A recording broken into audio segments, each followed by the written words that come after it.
Today I am going to make mini key lime tarts for you. You can use the same recipe to do a full-size key lime pie. You'll just adjust your baking time slightly. I am using this pan that has a removable bottom. I got it off of Amazon. It's bigger than a mini cupcake pan, but still smaller than that standard cupcake pan. I like that it has removable bottoms, especially when we're using a graham cracker style crust. It'll help come out easier. So for our graham cracker crust, I am using Kinnikinnick graham cracker crumbs. You'll notice that I use a lot of gluten-free in my cooking. I'm allergic to wheat, so we eat gluten-free at home. I have a lot of gluten-free friends, so I try to be very gluten-free friendly without sacrificing taste. So I have 2 cups of our graham cracker crumbs. I have a 1/4 cup of brown sugar. Something I do a little bit different when I'm making a key lime pie. I use about 1/2 cup of crushed up macadamia nuts. And what I did is I just took some dry roasted macadamia nuts and ran them through the food processor. So we're gonna add about 1/2 cup of that to our mixture. I'm gonna break this up with a fork a little bit, just get everything nice and incorporated. And then we have 1/2 cup of melted butter.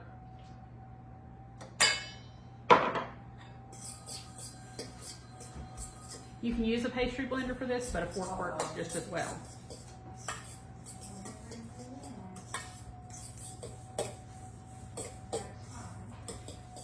You don't want to use too much butter. You want to use enough butter to make it hold together so it'll press into your pan, but not to leave it oily and greasy, because then it will bake hard if you have too much butter in it. Okay, so we have our graham cracker crust. We are going to take our little pan. You can hood it with a little cooking spray if you're a little nervous about it sticking, but this is a non-stick one, but I'll still do it a little bit. So, you'll just add a little bit of your crust into the bottom of your pan. I have this nifty little tamper tool that I like to use. It gets everything in there flat. This end's too big. Cover it with a little plastic wrap, and that will help make it to where stuff doesn't stick to it and make it a little easier to get your job done quicker. So I'm just going to tamp this down in there to get it nice and even, to give me a crust. You don't necessarily have to go all the way up with this. Okay, so we have our crust into our pans. You should be able to get about 24 mini tarts, more, maybe less, depending on the size that you have. But so I have 24 here, so I've got my crust ready. For our filling, key lime pie is really one of the easiest ones you're gonna make. You need 4 eggs separated. So we're gonna use the yolks in the pie filling. Save your egg whites, because we're gonna use that for the meringue topping later. So I've got 4 egg yolks. I have 1/2 cup of key lime juice. You can juice all the tiny key limes yourself, or you can buy already juiced key lime. I like this Nellie and Joe's Key West lime juice. It really is a nice flavor. It's always worked out very well for me. So we're going to use 1/2 cup of our key lime juice. And then you need 1 can of sweetened condensed milk. Eagle brand is my go-to brand. It's because it's by Borden. My grandpa, he passed away in November of 2015, but he was a Borden milkman up until he retired when I was about 14. And some of my fondest memories are of him doing his milk route deliveries and being at my elementary school and climbing up on the milk truck and getting me a jungle juice or a chocolate milk or something. It always just made me feel so special. And so anytime I see a Borden product, and you don't see Borden very often, I just get so excited because it just reminds me of my papa. So we are going to add our can of sweetened condensed milk.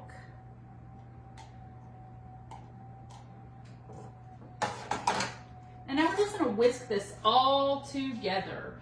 That is all it is. Oh, no, that's not all it is. We have 4 teaspoons of key lime zest. This is not quite 4 teaspoons because if you've ever tried to zest a key lime, well, it's not easy. But we do have some key lime zest that we're going to add into that. I almost forgot that. That's really important. So we're going to whisk this all together. Our sweetened condensed milk, our egg yolks, our key lime juice, and our key lime zest.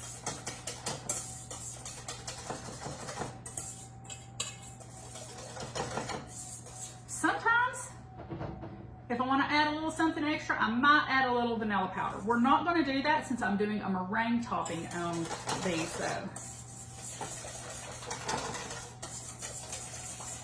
So we're all whisked together. Now we're going to fill our tarts.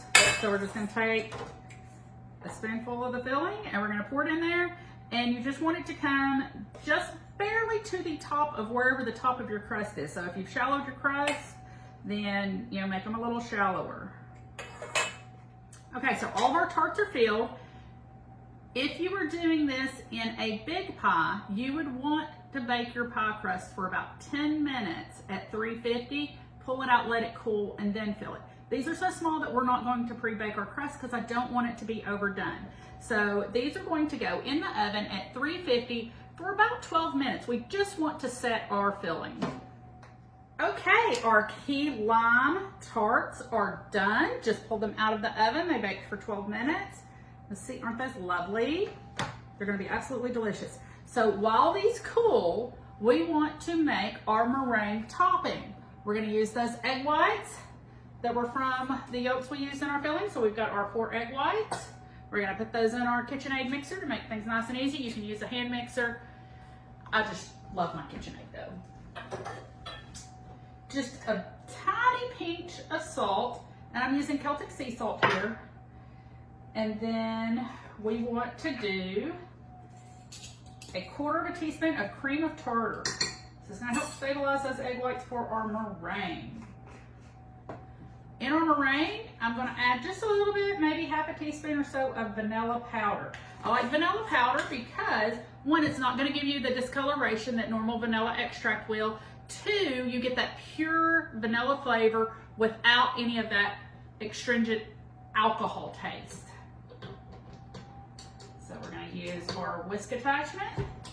And we are going to beat these egg whites until they are coming up to a stiff peak.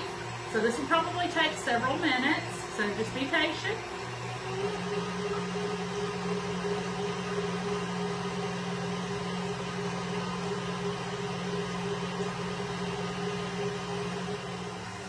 So once your eggs start looking frothy, they're not going to be at their peak yet, but they're going to be very frothy.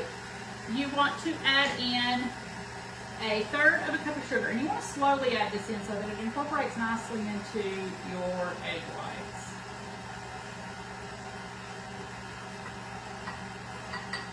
And you're going to continue beating these egg whites until they're at a stiff peak. You want them really stiff. Okay, so my egg whites are where I want them to be. They're stiff peak. As you can see, when you pull it up, they hold a nice peak. They're nice and glossy. Now, you do want these tarts to be completely cool before you top them. You don't want to put your nice meringue on top of the hot tarts and let them deflate. Okay, so we have our key lime tarts that have cooled. Removed them from the pan. And we have our meringue. So we are just going to do a little dollop of meringue on each tart topping. You can put more or less. You just want the top to have some meringue on it. So we're going to cover all of our tarts with meringue. Okay, our key lime tarts are covered with our meringue. If you were doing this as a big pie, you could put it in the oven at 450 for about 5 minutes to toast your meringue. Since these are so small, I really don't want to overcook them, so I'm going to use my kitchen torch. And you are really just toasting it like a marshmallow. This will set the meringue, cook the egg white, and give you a nice toasty color. And there you have it, fun little bite-sized key lime tarts that you can enjoy for any party.